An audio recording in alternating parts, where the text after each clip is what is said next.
This is the DJI Ronin Force Pro. It's an alternative controller for your Ronin 2 or your Ronin S.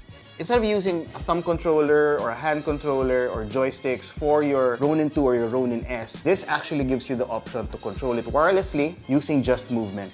It has an accelerometer that allows your Ronin to mimic the movement that you do with it. So today we're going to show you how this works.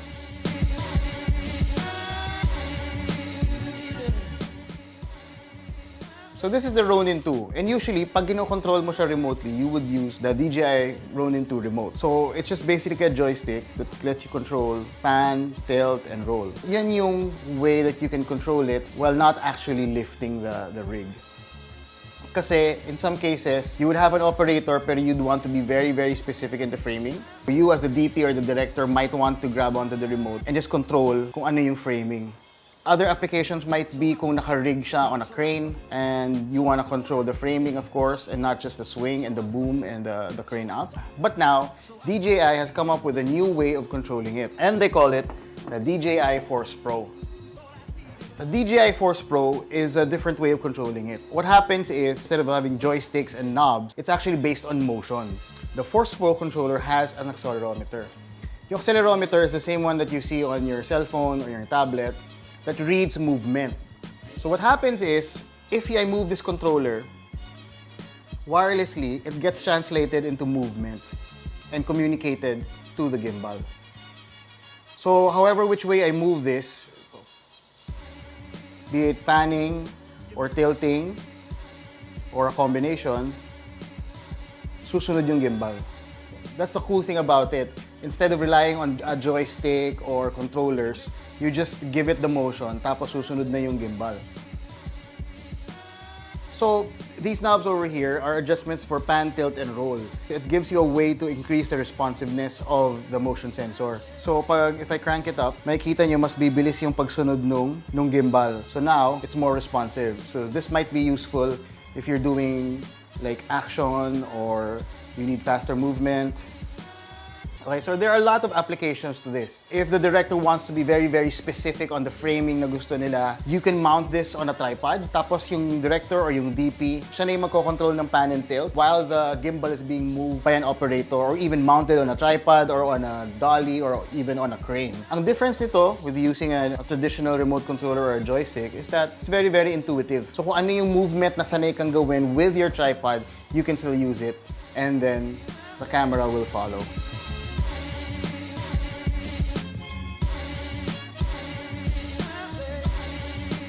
Okay, now what we've done is we've mounted the DJI Force Pro onto a 7-inch monitor rig. The 7-inch monitor has a wireless feed from the camera. So obviously, ang maganda dito is that I can simultaneously see the feed and control the movement of the camera. Say if I was the cinematographer or I was the director, kaya ko na kaagad i-frame to what I want and then I can see exactly what I'm shooting. So this really applies to situations where the cinematographer or the director want to be specific with the framing. It allows them to concentrate on the framing and the composition, whereas the person operating the gimbal or operating the dolly on which the gimbal is mounted to focus on just movement. So that's a real opportunity for collaboration. It allows each of the people on the team to concentrate on their particular task. In this configuration, you can pan, tilt, and roll while actually seeing what you're shooting. So that's very, very, very useful in some situations.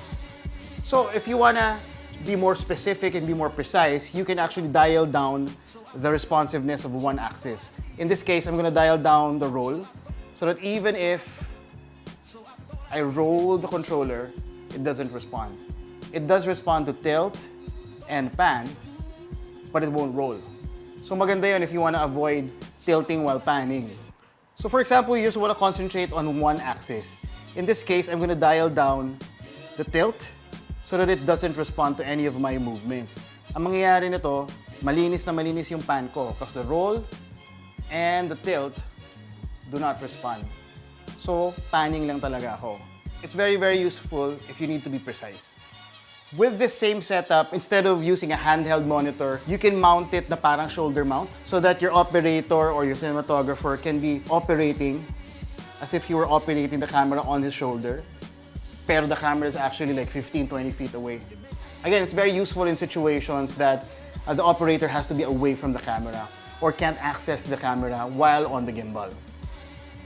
So as you can see, it's a lot of fun. If you're interested in the DJI Force Pro, if you want to use it on your next project, just get in touch with us so we can schedule a test. So we're going to be doing more videos on our gear. If you're interested, hit like, subscribe, and hit the notification button as well. And we'll see you on the next video.